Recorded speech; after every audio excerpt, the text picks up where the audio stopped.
Section 3.5 talks about optimization, and we're going to be doing question 22, which says find the point on the curve y equals square root of x that is closest to the point 3, 0. So basically we have to minimize the length from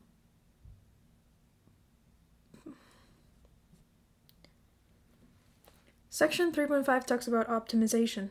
In this case, we're going to look at question 22, which says, find the point on the curve y equals square root of x that is closest to the point 3, 0.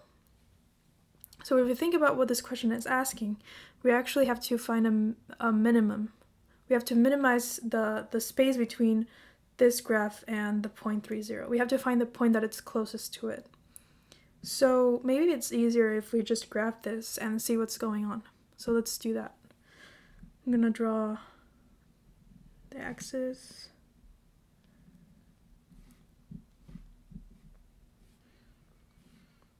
And if we remember how the graph looks like, it's going to look something like that. And it's going to go through point 1, 1. And we want to minimize the space. We want to know which point in this graph is going to be the closest to 3, 0, which is right here. This is the point that we want to get close to.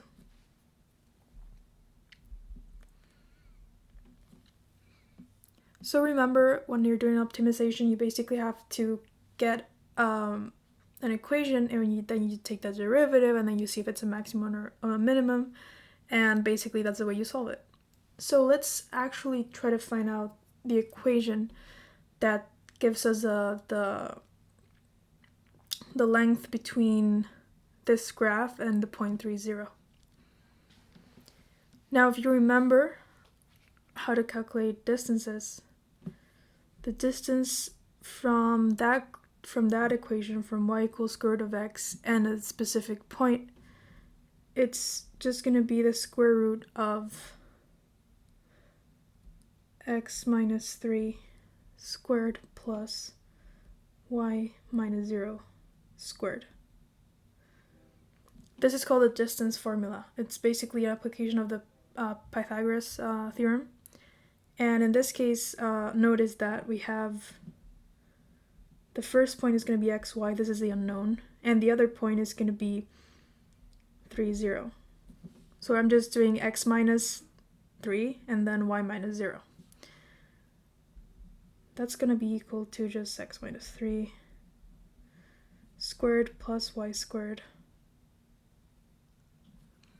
And if we simplify this further, I'm going to multiply it out. We're going to get x squared minus 6x plus 9 plus y squared. And, okay. So at this point, we're supposed to take the derivative of this and see where the derivative is going to be 0 and check if it's a max or min. Now, if you saw my last video, you saw that we always have to write everything in terms of one variable, because that's the way we're going to take the derivative. How are we going to take the derivative of this if we have two different variables?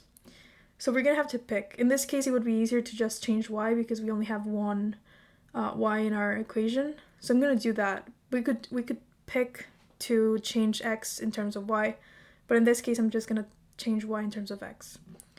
So notice that y is just the square root of x. So we can just plug that in there, and that would give us square root of x squared minus 6x plus 9, and then square root of x squared, which would just be x squared minus 6x plus 9, and then these two cancel out and we get plus x.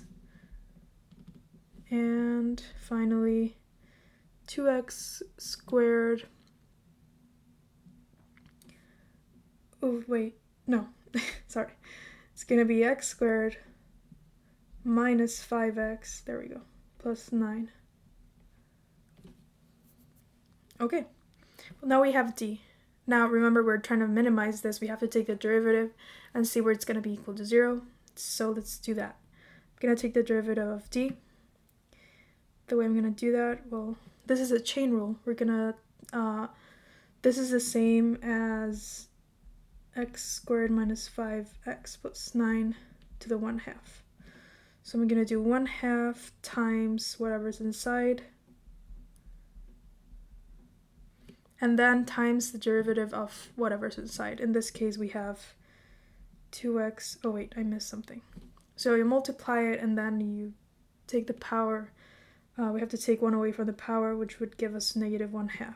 Okay, and then we multiply by the derivative of whatever's inside. So we have 2x minus 5. Yes.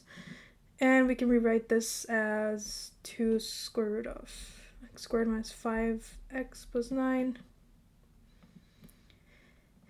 And 2x minus 5. So that's going to be the derivative. Now we want to know when this is equal to 0, right?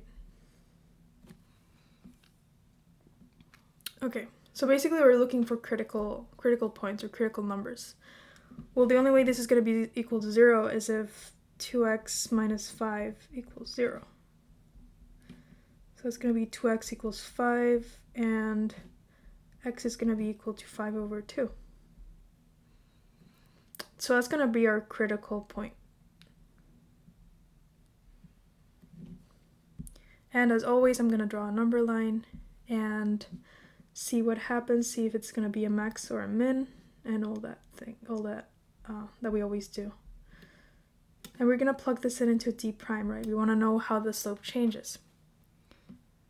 So let's do that. I'm going to plug in a number that's less than 5 over 2. I'm going to do 0.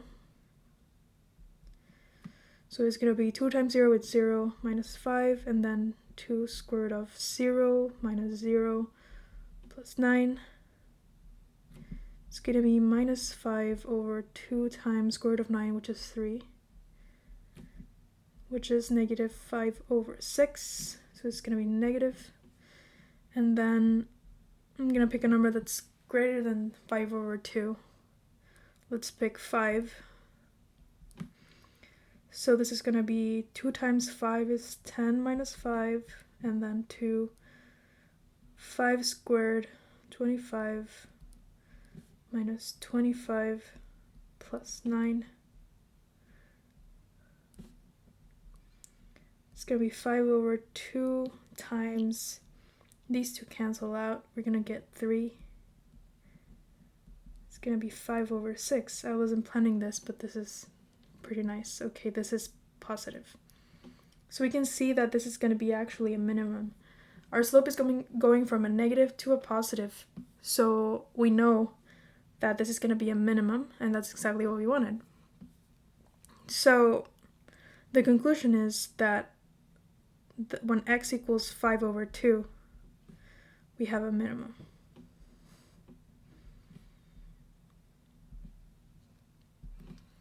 And now we actually have to find out what our y is, because we want to know the closest point on the graph. We want to know this point right here. We want to know what those coordinates are. So we already have our x, but we have to find out what our y is. So when x equals 5 over 2, y is going to be equal to just the square root of 5 over 2, because that was our original equation. So our point is going to be 5 over 2 square root of 5 over 2. And that's going to be your final answer. So this is going to be the point on the curve y equals x square root of x that is closest to the point 3, 0.